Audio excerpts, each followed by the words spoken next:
Hi, everybody. Jacqui, Caroline, and I were talking behind the scenes, and it's showtime. So, hi, I'm Tracy Stuckrath, and I am the founder of Thrive Meetings and Events and this podcast, Eating at a Meeting.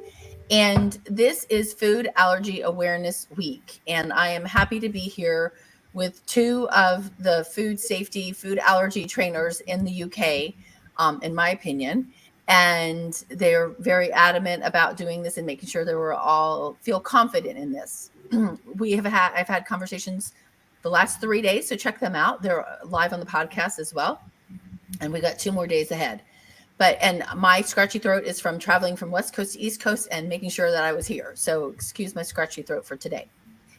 But with me today is, below me is Jacqui McPeake. She has had a successful career in the hospitality industry. She was the head of catering to a large university and led her team to win awards for the work they did to manage food allergies for their students. Kudos to you, Jacqui. Thank you. And then Caroline over here, over there, is founder of the award-winning company Food Allergy Aware, which is in its 9th year. She has worked across all sectors of hospitality, including hospital catering, international cruise lines, high street brands, garden centers, and pub chains. Hi, ladies. How are you? Hi, good afternoon. Thanks for inviting us. You're welcome. Thanks for being here. This is going to kill me all day. So how did the both of you get involved in food allergies in the first place? What was the impetus for you doing this? So from my point of view, I had a large team, more than 65 people in my team. We had 13 restaurants, cafe bars, and we had 36,000 students. And I went to a seminar at the start of the change of a law, and the speaker said that students living away from home for the first time, if they have an allergy, are the most vulnerable. And I thought, great, that's my customer group. So I realised that I had a real need to make sure that we got it right. So we did a lot of training, a lot of awareness. We had student focus groups. We changed our menus. And then suddenly, out of the blue, my youngest daughter, I've got 3 children, she started to feel quite unwell with various food groups, couldn't work out what was happening. I was going into work with stress whilst my daughter was sick at home. She was 14 at the time, she's 22 now, and of course it was food allergies and intolerances. So a complete change of diet for her at the age of 14. She's severely gluten intolerant, lactose intolerant, no potatoes, no eggs, and at the time various fruits and tomatoes were also out of a diet. So I had to learn as a parent and also lead my team to get it right. So that's kind of why I'm so passionate, because when she goes out to eat, she has to be really quite careful. She's not anaphylactic, but she could be ill for a couple of days afterwards. So that fueled my passion. So I left my role 4 years ago to start my business, to share my experience of working in the hospitality industry, and also pointing out that it could be my child, somebody else's family member that struggles to eat out. So let's make this, accessible for all. Okay, awesome. And I love, there's some questions I have from you from that, but let's hear from Caroline real quick too. So my journey is, I'm in hospitality, always been in hospitality for a number of years. But when my son was born, he's 22, I noticed there's some problems with my diet, some issues. And it took probably about 8 or 10 years to realise it was why I was eating. So eventually my doctor said, well, I think it sounds like you should avoid gluten. And then we found out that dairy was an issue. So it was all about a personal journey and then trying to make a difference. Like when I went out to eat, there was no choice, there was no options, and people didn't really understand having a choice. And then my son, he actually became poorly when he was quite young, probably about 8 or 9. He got food poisoning. And then he began to develop a food intolerance. He wasn't able to, we found out eventually it was gluten and dairy again. So now at the age of 22, there's 2 of us in our family that can't tolerate it.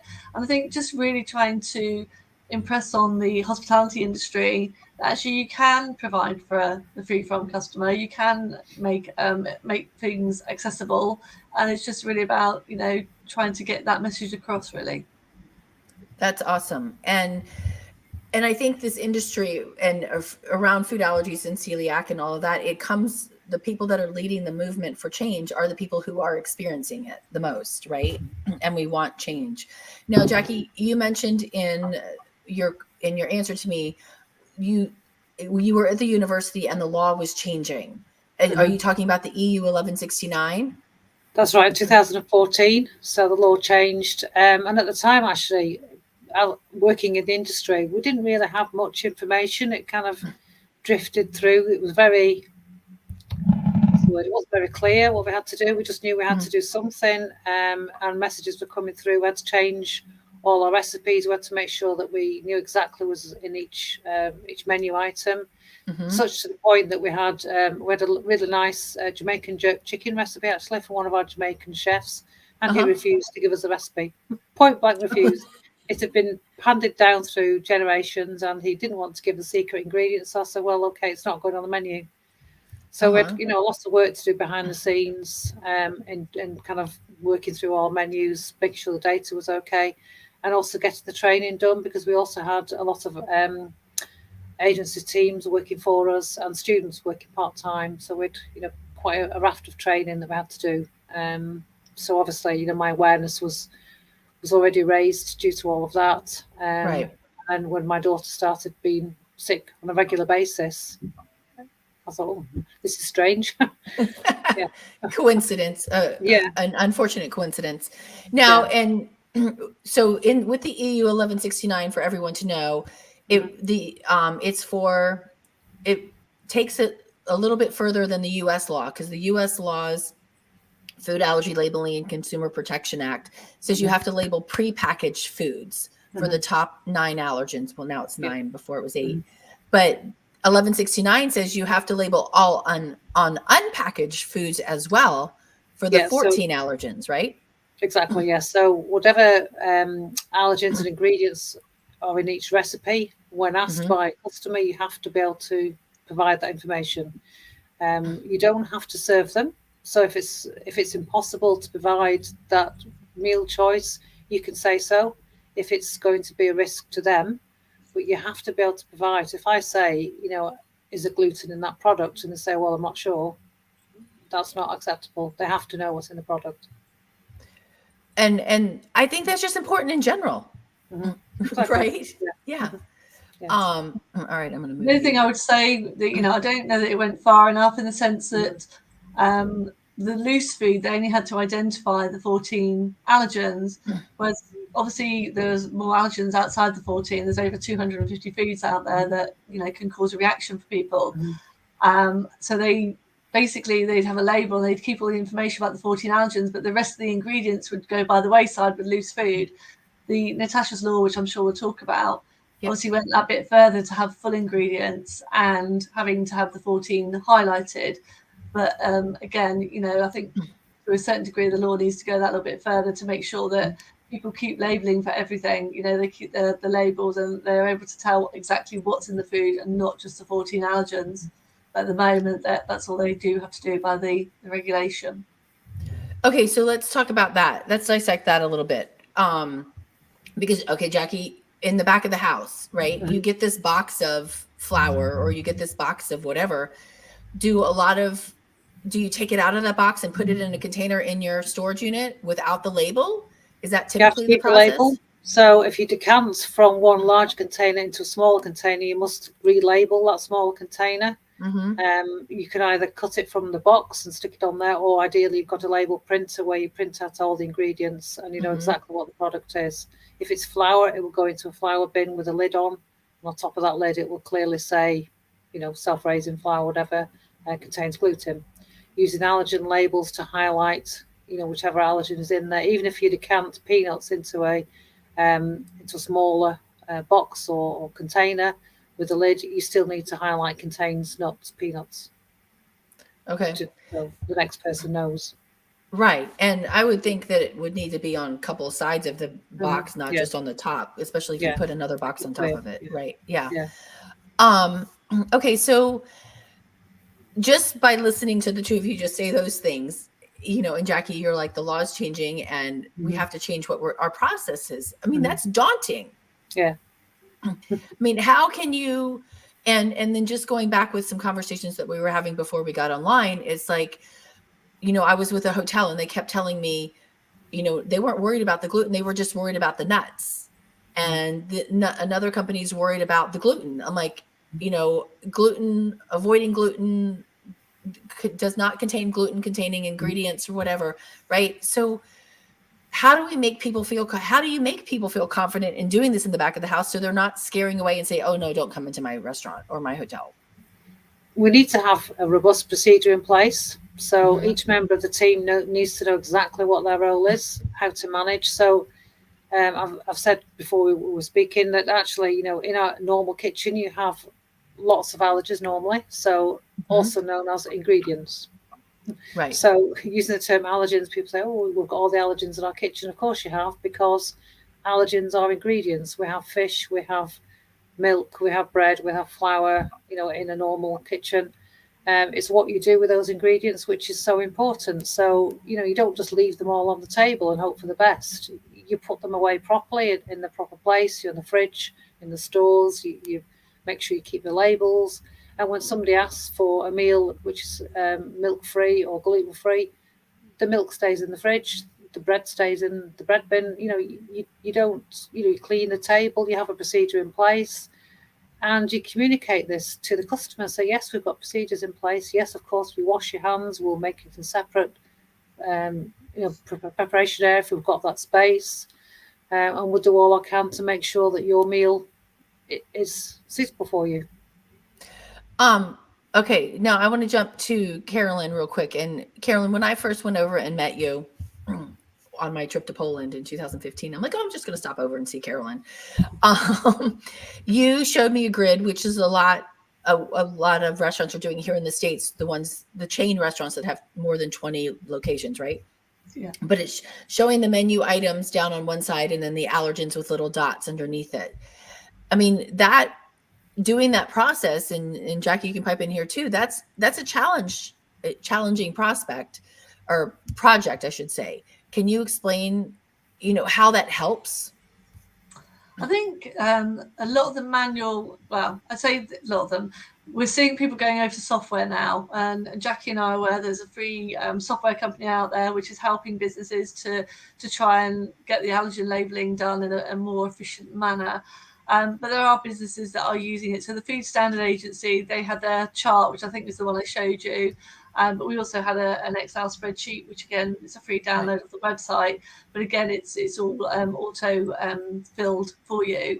I think it's a manual process to start with. Once you've got it all in there, it's going to be easier. It's going to be much more adept at getting it right. But the thing is checking for changes, for recipe changes, for ingredient changes. I think if you're using a software, it's going to be a lot easier than obviously doing a manual process, but it depends on how big your menu is, etc. But I think it's keeping people safe, and having it written down and having a matrix is a lot better than just being able to have it in your head or in a different way. You need to have it written down, although it's not in the UK required as such.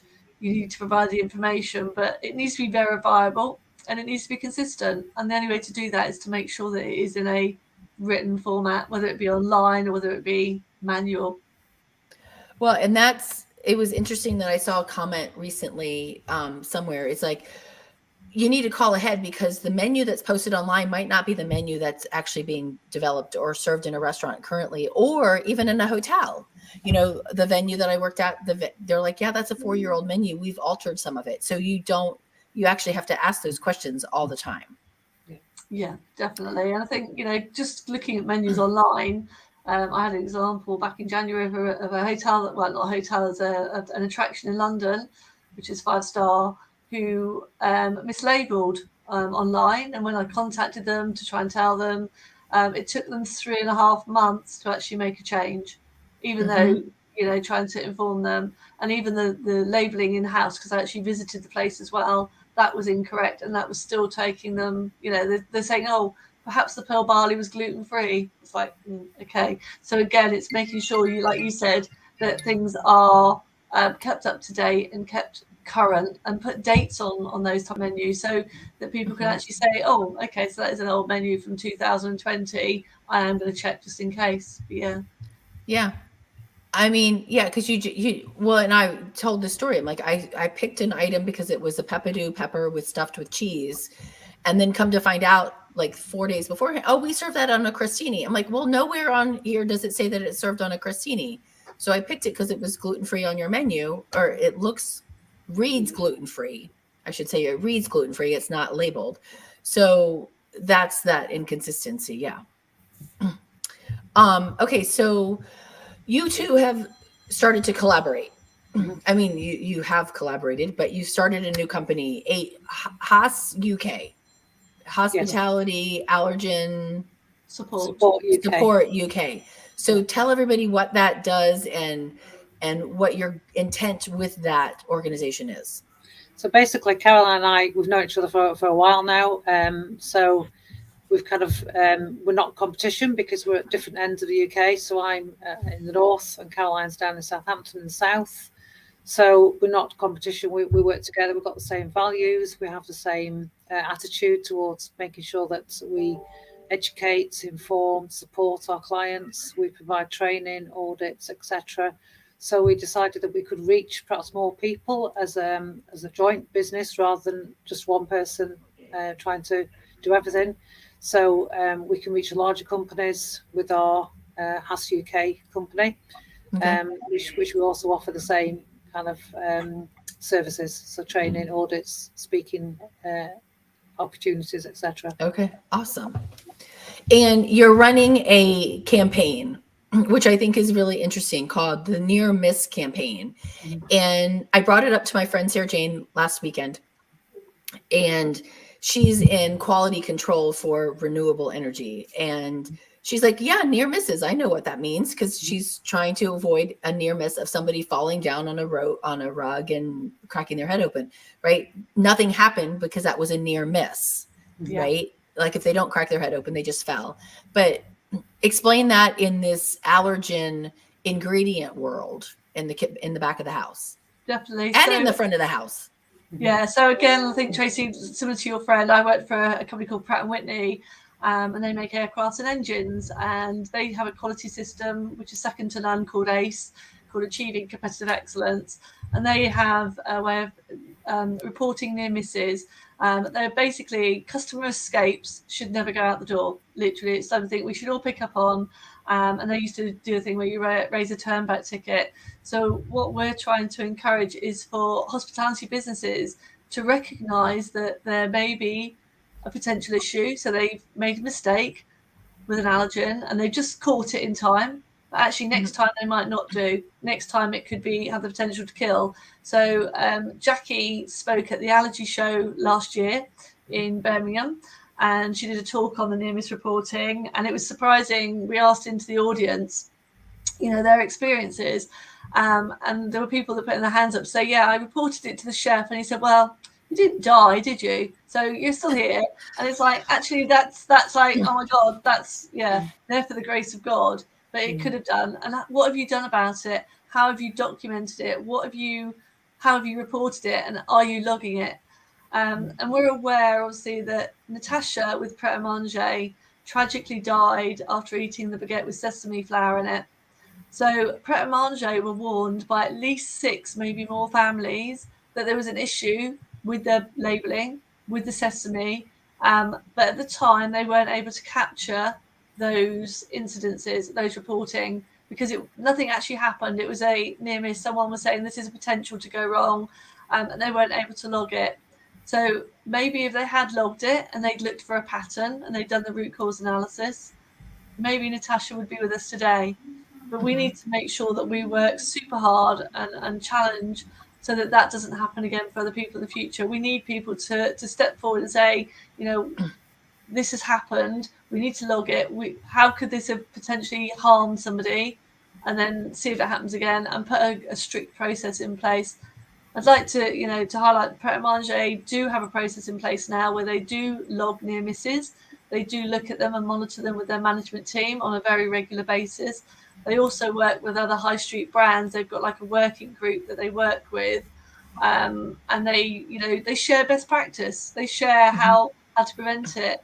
I think one of the things, I spoke to a local environmental health officer, and they were saying they go into businesses and they have food management systems like SFBB, which is Safer Food Better Business in the UK, and I'm sure there's something similar in the US. And literally at the back, there's a place where you can report accidents and near misses. And they're saying it's never completed. No one ever fills it in because they feel that they're going to get dumbed down or they're going to get shouted down by the environmental health. They'd rather see that was filled out and the information was completed, and then they show the actions to make sure it doesn't happen again, than have nothing in there, because no business is perfect. We all know that things can potentially happen, and things nearly do, whether it be because of the human element, whether it's equipment, whether it's time or staff shortages.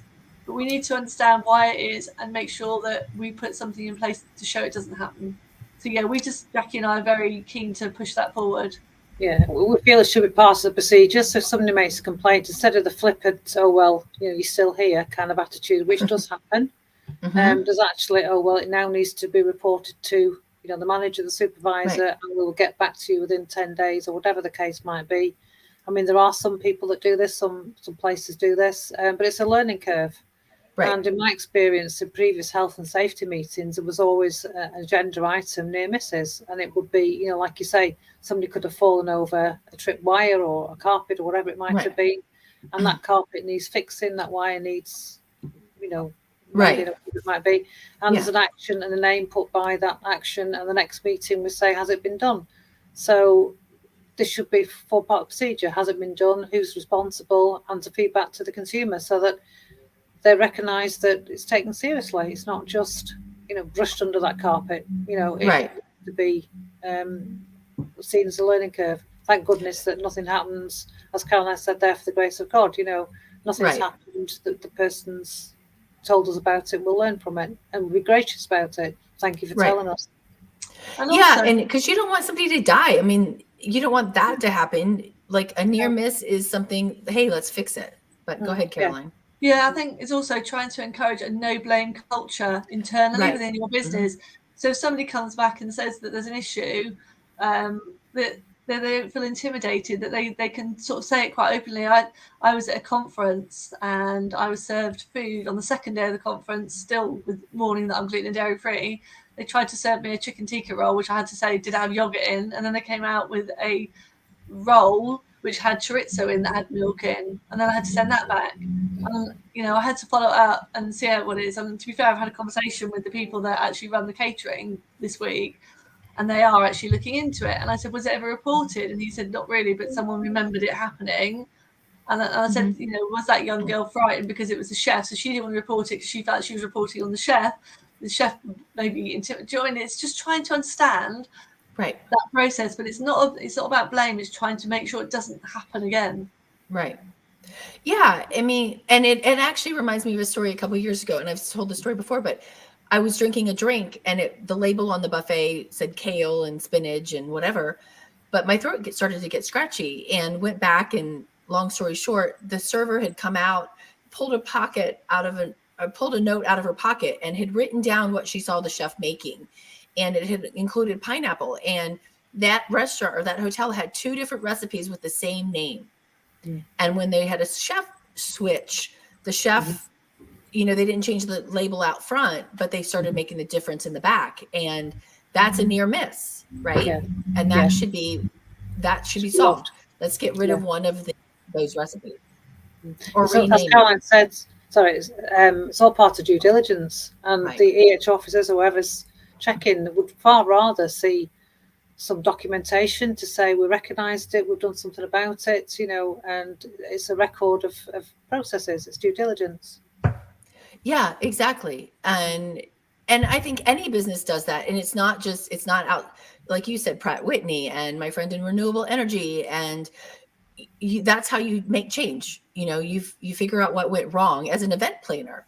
All right, well, no, we don't want that over there because that's going to happen, right? It just has to happen in the back of the house, but also in the front of the house too.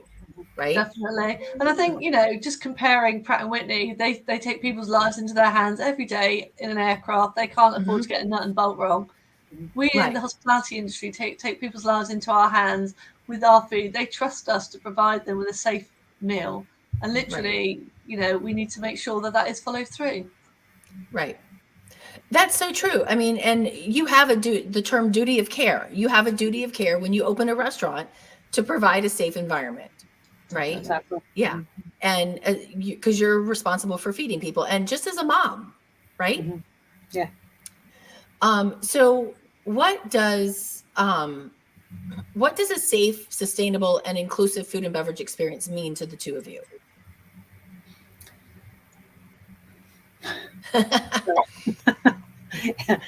I think from my point of view, to go out and, as Caroline says, when you've got severe allergies or even just severe intolerances, knowing that you might be sick if you eat something for a few days, you are naturally cautious and nervous if you go to a new restaurant.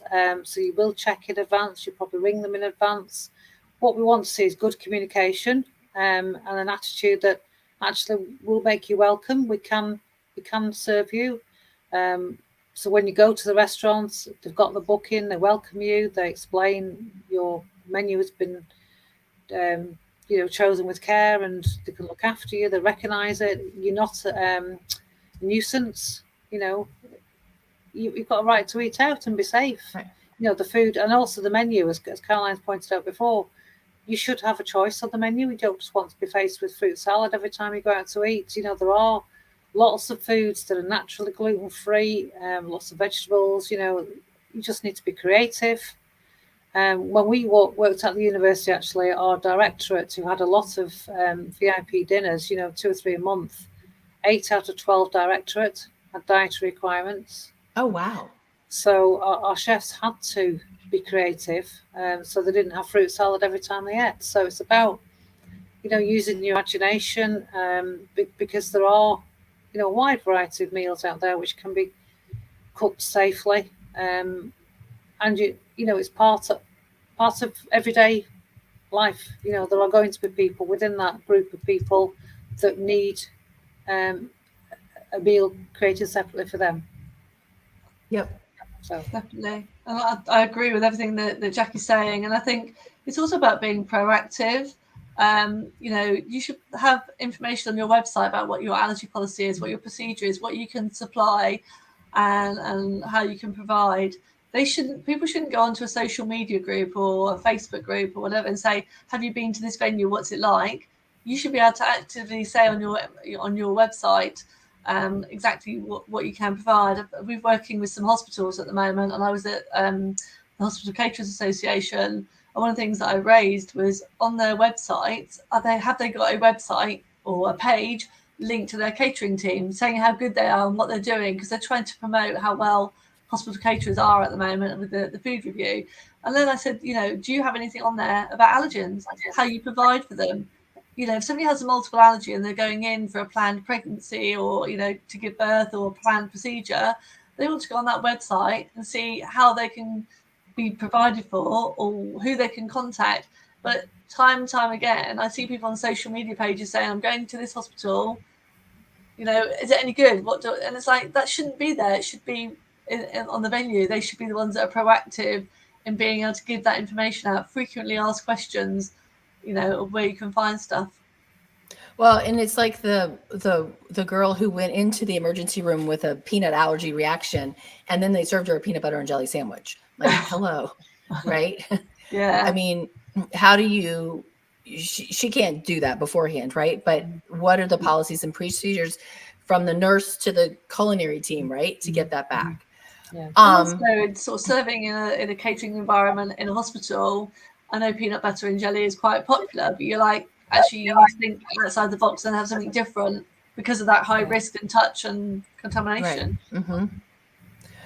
So let's talk about kind of labeling and how we label, and I know the UK has different rules and regulations than the US does, but and I'm thinking about that sign that was in the UK restaurant that says, if you've got food allergies, stay out, right? It was, stay out of our restaurant, don't come in here. And but people who put gluten friendly or people who put,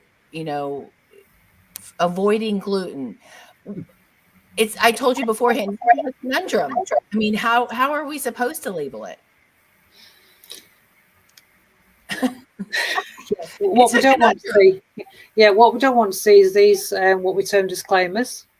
Okay. That we use allergens in our kitchen and we can't guarantee, etc., etc. I mean, as I've said before, it's a restaurant, so somebody with a food allergy recognises the fact that there will be more than likely be allergens in the kitchen, but they don't want to be reminded with a big sign saying all our food may contain allergens, because actually what that's telling you is we've no process in place, we don't know how to manage, which isn't the case. Right.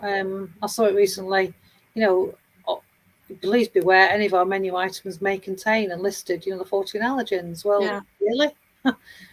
It just doesn't make sense. So we don't want that. We want clear communication. We want to have a conversation, actually. It's communication. Please talk to us if you've got food allergy or intolerance. We'd be happy to help.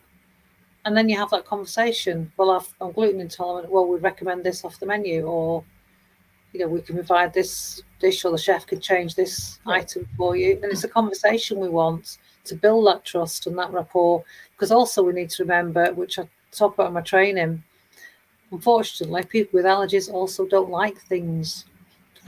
so if the chef creates a lovely mushroom risotto and takes it out, and then the guest says, I hate mushrooms, right, then the chef's going to be naturally a bit upset. However, I don't like certain things.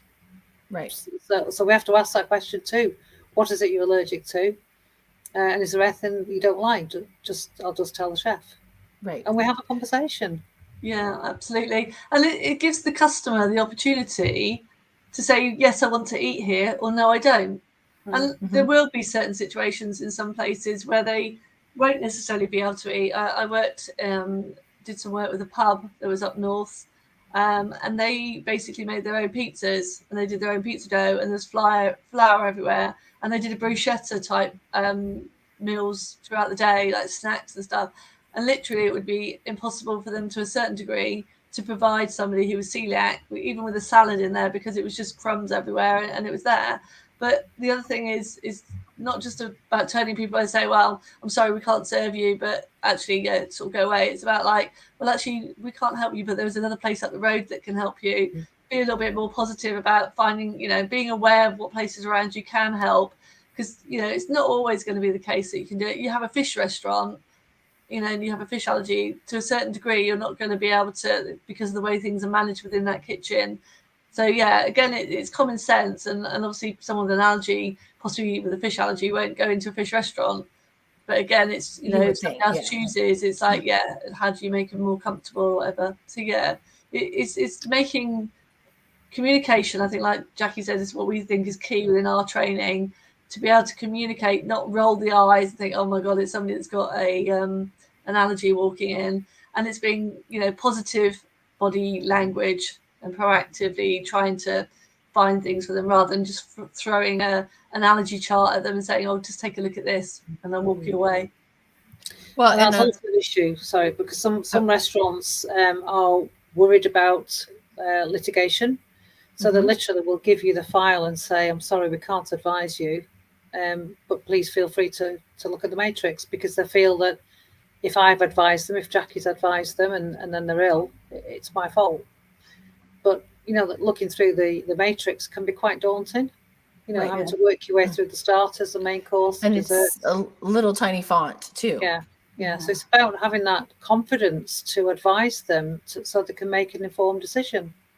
I mean, recently we went for a meal with my daughter. She'd had a graduation. She graduated last year, but she's now doing a master's. But the graduation was delayed for obvious reasons. And we went to a restaurant in Manchester, an Italian restaurant, and she'd already looked at the menu, which she always does. She'd chosen a dish, she'd checked the allergens, and she checked, I think it was a dish with duck in it. And when she ordered it, the waitress said, I'm sorry, we've no left. But the manager came over and she literally kind of sulked. Well, I was looking forward to that, so she'll have to look for something else. But the manager came over and he said, I saw your face when we told you there was none left. He said, I'm actually going to run down to another restaurant, not even the same chain. He said, I'm sure they do something similar. And literally, he ran to another restaurant in the same kind of area and brought this duck, like a duck risotto, to her. And that was amazing. And he said, I couldn't let you down. You're obviously celebrating and, please come back again. So she'll go back now because she had a really good experience. Right. That's above beyond. Right. They couldn't provide, but they went somewhere else, which is great. Which he checked all the allergens for her, right? Yeah. Obviously, yeah. It was just a plain duck, no sauce or anything with rice or risotto or something. Yeah. Yeah, because chefs are confident about what they're making, right? At least that's the demeanor that they put off most times. And so when you're confident in what you're making, then you should be able to say, this is what I can and what I cannot do, instead of being like defensive. And when I started this work, and I'm sure maybe you have had the same thing, is like somebody said to me, you're so passionate, you come off as defensive. And which I get, and you have to come back and, hey, this is educational thing, how do we educate? But the same thing, it's like, chef, we want you to educate. General manager, we want you to educate. How can we provide you a better experience? Yeah. Yeah, and I think, it's not rocket science. It's not difficult. It's going back to basics. A lot of sauces are out there. You can make them a corn flour, or you can thicken them, or you can have a jus, which is like an unthickened sauce. And one of the things that I find really frustrating is, I don't like to have a dry piece of steak or a dry piece of meat. I like to have a sauce. And, just using certain stock pots and certain stocks and stuff like that, you can really, I'm at home, I cook my steak, I throw off a bit of onion, I use a bit of the jelly stock, I put a bit of water on, some corn flour, pepper, and I've got a sauce. It's not really that difficult. And sometimes they just overcomplicate it. I mean, I was on a cruise and we went into the 5-star restaurant part of it, and they had Chateaubriand, but I didn't have any sauce. And it's like, and then when I found out afterwards, it said, oh yeah, it was actually quite safe. You could have eaten it, but they didn't know. They didn't like to do it because they didn't want to take a risk. So they didn't really know what was in their food again. So it's like, being aware of what's in the food, understanding it, but better training. And I think one of the things that both Jacqui and I struggle with is a lot of organizations, especially big chains and brands, think they all do a really good job on training. They all think that they have to quite knowledgeable. They tend to use an online training system, when actually when you sort of like try and question a bit further, they don't feel confident, they don't understand, they don't feel that they can provide for that free from customer because of that lack of knowledge. Okay, so I feel like we're talking about all the things that people need to do. So let's talk about the companies that you've worked with that have made change, and what have they seen as a response? Caroline, before we got on, you and I were talking about Dominic Teague, and I love his story, and because he went completely gluten-free and dairy-free in his 5-star restaurant and didn't tell anybody about it. But his sales went up 25% in 3 months, and his employee satisfaction score jumped 89%. I mean, I think that's huge. But do you have other stories like that from customers on, they've done this training, they've done, and they're seeing those kinds of results? I trained a small pub restaurant locally because he was really keen to support his local. It was a community pub. They were very active in the community. And I did some training with them. I did 2 separate training sessions, back of house and front of house separately. The chefs were actually putting together policies and procedures and improving their paperwork to support allergen management. And shortly afterwards, I think about 3 or 4 months later, he'd been promoting on his social media that they were now allergy trained, would welcome customers. So he said, we've got a little party coming in at weekend with a 5-year-old boy. It's the first time his parents have had the confidence to come out and eat in a restaurant. Wow. He said the boys got peanut allergies and anything else we should do. And we went through the menu. They'd had the training, they'd removed selling peanuts from the bar. And I said, you've done everything you can. Unless somebody comes in with a bag of peanuts, right, you have no peanuts at the premises, so the little boy can enjoy. So he said, we've actually put him in a separate area so him and his little friends can have a little play, whatever. So, and the parents were over the moon. Right. So Yeah. Carolyn, do you have any other stories like that?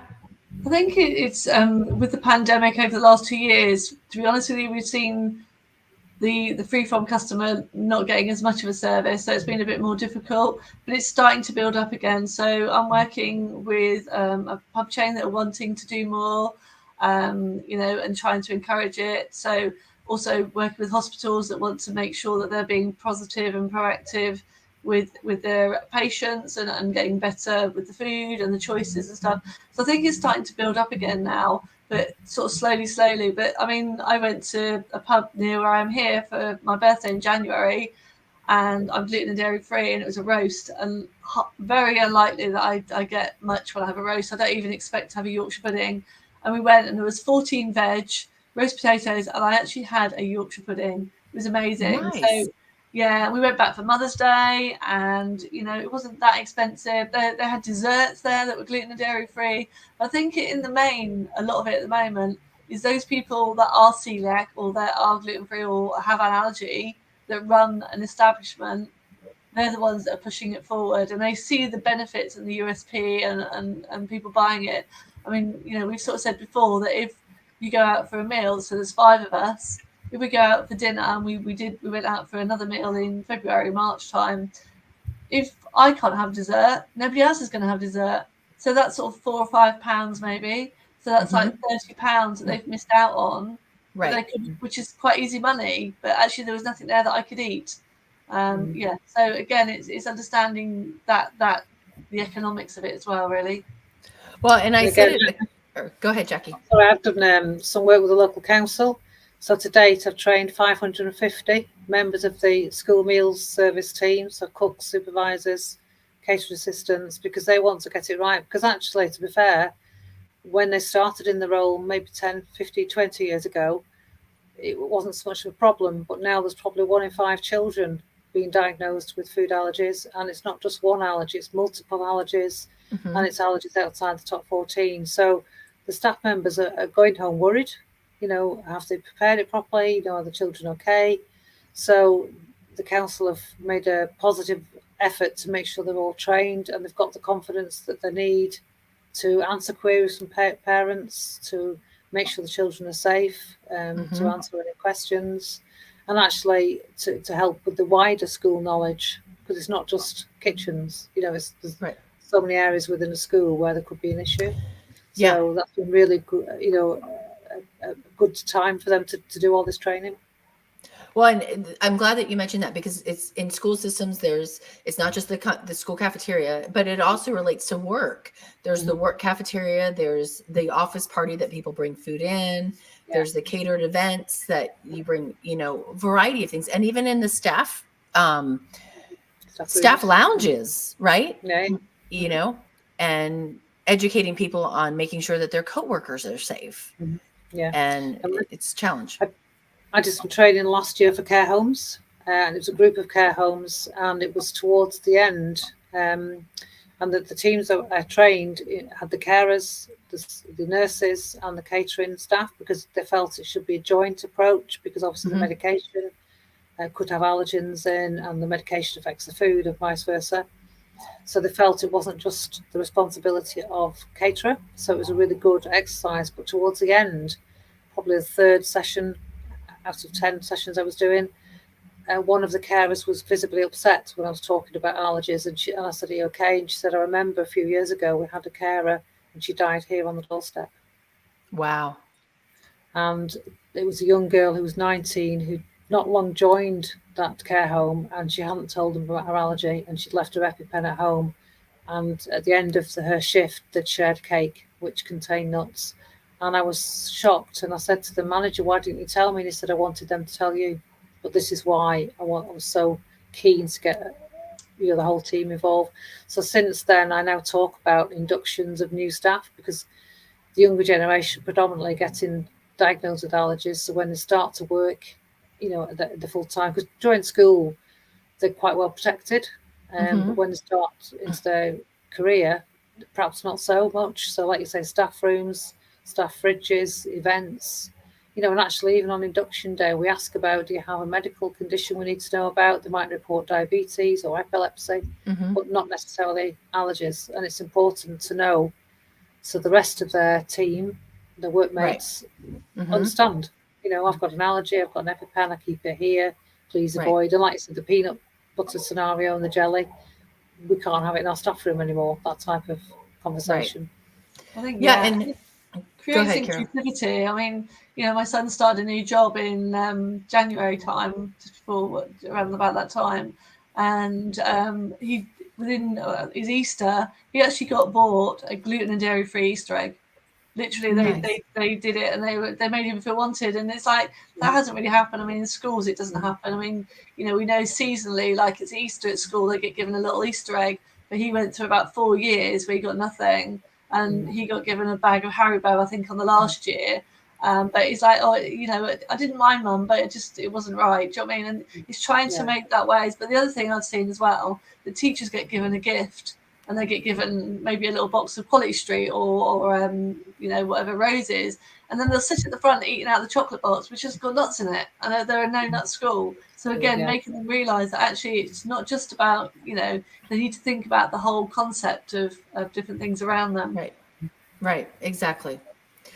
Well, I think we could talk about this for hours and days and things. So how can I've posted your website, the HAS UK, on the chat here. How can everyone else get in touch with you? Is that the best way? Well, then, Jacqui, you go first. So I've got a website as well. So it's jacksallergenmanagement.com. My email is jacs@allergensupport.com. So, and then we've got the joint shared HAS UK website, and we've both got an email address on there. So I'm Jax at HAS UK, and Caroline's Caroline at HAS UK. Okay. Caroline's got her own business as well. So I'm Caroline at FATC, so that's Foxtrot Alpha Tango Charlie.co.uk. I have to keep saying that to get it right. And again, we're both on social media under our own businesses. But yeah, we'll probably see a lot more of the HAS UK stuff coming through later on this year, where we're sort of building that up. Obviously, the near miss report is going to be coming out hopefully around about June time. So we'll be putting that up on LinkedIn and trying to push it really, and just trying to encourage some really good best practice and sharing that best practice as well. Because food safety, it's not a competition. We need to all get it right. Oh, I love that statement. It is. It's not a competition. How do we just make sure people are safe? So thank you both for what you do. I am so appreciative to have you both on the show and to talk about this. And as I said the other day when I was talking to Ruth, I mean, this is not a US thing. It's not a UK thing. It's a global challenge that we have with food allergies. And I appreciate so much what you all do. Everybody, thank you for tuning in. And is there anything else the two of you want to say before I sign us off? Just thanks for the opportunity, really. It's great to talk and get the message out there, really, because, unfortunately, it's still happening. There's been a case this week in the UK, which, just highlights people are still not getting it, and it's not right. Right. Yeah, and I just emphasise what Jack was saying. There was a young lad that died in the US, I think, as well this week, and we need to get those numbers down. We need to be able to, make it zero. Literally, we need to get in there and start being proactive at all of us to try and make life safe for those people. Exactly. Thank you. Well, you're welcome. Thank you. And everybody, thank you for tuning in. I'm Tracy Stuckrath. I'm with Caroline Benjamin and Jacqui McPeake here from the UK. And we're talking about Food Allergy Awareness Week. I have got, there's 2 more days in the week, and we've got somebody tomorrow and Saturday at noon. So tune in here and actually tune into your podcast, all podcast platforms. All of these episodes will be on the podcast for audio listening and enjoyment as well by the end of May. So thanks, everybody. And until next time, stay safe and eat well. Thank you.